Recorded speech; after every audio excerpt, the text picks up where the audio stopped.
Hello mga kol, welcome back na naman dito sa ating YouTube channel. For today's video mga kol, ipakita natin yung ating Mazda Scram Wagon na tag 275,000. So Mazda Scram, itong unit na to is rebranding. Ang original is Suzuki. From pinakamaliit na parts hanggang pinakamalaki is same lang po sila sa Suzuki. Ayan, makita natin yung kulay ng ating unit is black and red orange. Ayan, napakaganda ng kulay natin mga kol.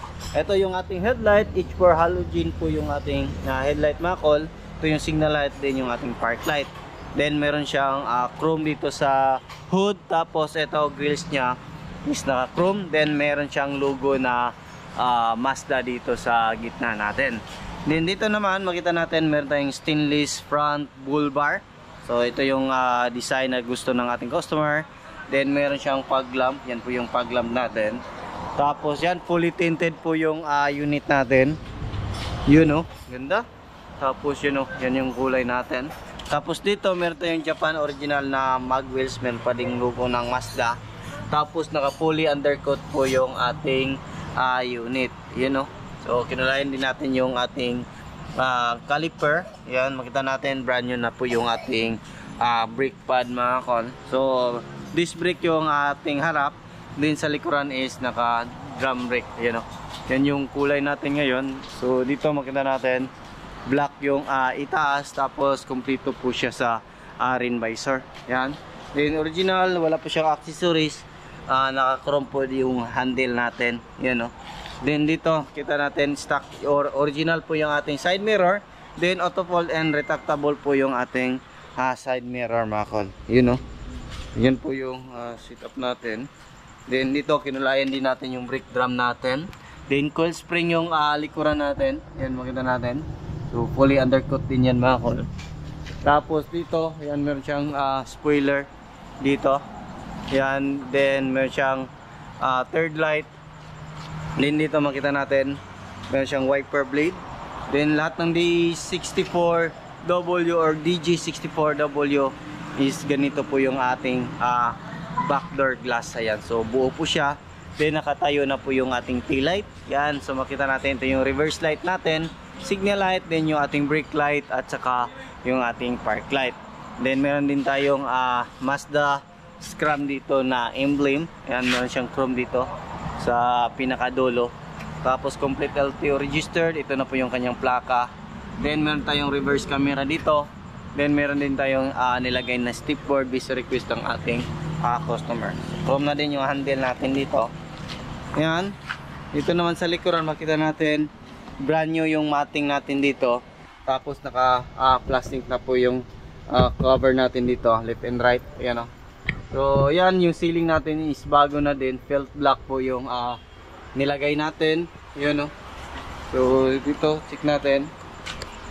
So manual slide lang po ito mga kol. Wala po siyang power sliding. Then makita natin, meron siyang headrest. Yan, meron siyang armrest with cup holder. Then yan, all power, power window na po yan. Yung ating sliding door. Ayan. So yung kaganahan sa mga every wagon is pwede natin yan i-recline kung gusto natin. Yan. Tapos dito matting. So nakabalot na din ng plastic dito. Then dito makita natin yung ating jack at saka tire range. Yan. So balik natin to. Yun. So dito makita natin meron tayong mga extra lagayan. Then ayan, meron tayong extra mini fan dito na nilagay based sa request ng ating customer. Ayan, dito nilagyan din natin ng chrome dito. Napaangas. Yan, dito makita natin. Ayan, so brand new yung cover natin sa ating mga door pads. Ayan, makita natin all power, auto fold yung side mirror, then retract sa side mirror natin, then front window, then dito yung sa likuran natin. So turn on natin yung susi. Ayan, so good, function lahat. Try natin. Ayan, function lahat ng power window natin. Then yung auto fold natin, check natin. Ayun, goods. Ayan o, so goods din. Then makita natin dito meron tayong nilagay na digital temperature gauge. Then 7 inches touchscreen stereo with reverse camera. Yung dashboard natin mga kol is back to original po yung kulay na ating nilagay. Ayan, so lahat ng mga unit natin kadalasan kung hindi lang mag-request yung customer natin na ibahin yung kulay, so ibalik natin sa original para mas maganda tingnan din. Napakasimple, hindi siya masakit sa ating mga mata. Then dito mayroon tayong fog lamp switch, then headlight adjuster, ayan, beam adjuster. Yan, makita natin sa ating steering wheel meron tayong Mazda na emblem. Ayan, so dito rin makita natin meron tayong overdrive switch. Then ito yung shifter natin, automatic. Then hazard switch. Then ito yung ating aircon switch. Then meron tayong mga extra lagayan. So makita din natin dito yung park, reverse, neutral drive 2 at saka L. Ito yung second gear, then ito yung first gear. Ito yung magagamit natin to pag halimbawa akyatan na halimbawa mabigat yung dala nyo.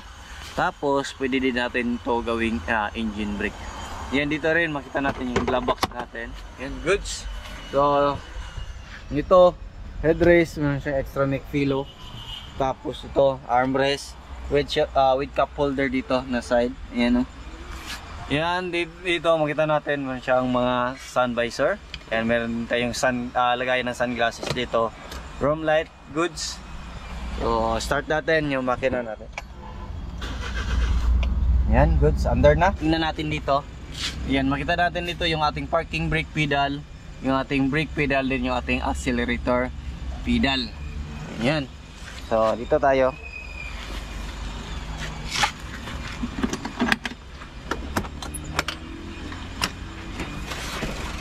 So ito yung makina natin.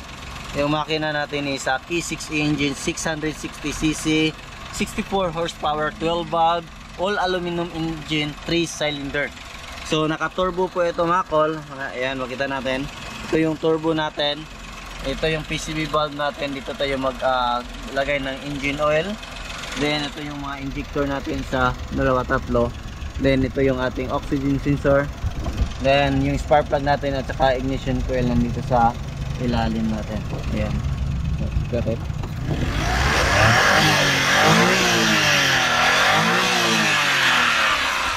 Good. Yan na yung andar. Ayan, kita natin. Napakaganda ng kulay natin, napakakintab. Yun, unsalurated po yung gamit natin sa ating pintura. So yan, dito makita natin yung ating chassis number. Ayan, DG64W. Ayan. So gas tank opener dito. Ayan. Tingnan natin. Tapos yan dito, yun ito yung ilalim sa passenger side natin. Yan, so ito yung throttle body natin, alternator, aircon compressor. Ayan, dito tayo mag-kick ng engine oil natin mga kol. Tapos ito yung sa ATFR, yung ating automatic transmission fluid, air filter housing, din yung ating main fuse box. Din dito yung ating ECU. Hood opener nandito. Ayan, open lang natin.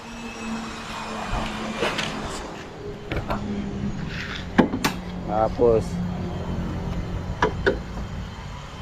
yan, dito makita natin yung ating windshield washer reservoir, radiator cap, coolant reservoir, din yung ating brake fluid reservoir. So, yan po yung setup natin na tag 275,000 all in na po yan mga kol. Kayo yung mamili ng kulay kung ano yung gusto nyo.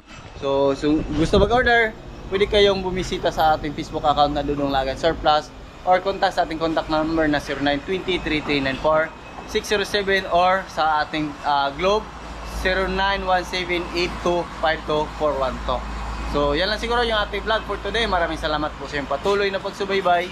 Sa bago lang sa ating channel, don't forget to like, share, and subscribe, then click na rin yung notification bell para updated kayo sa mga next video uploads kagaya. Igot po mga kol, and bye bye, God bless po sa ating lahat.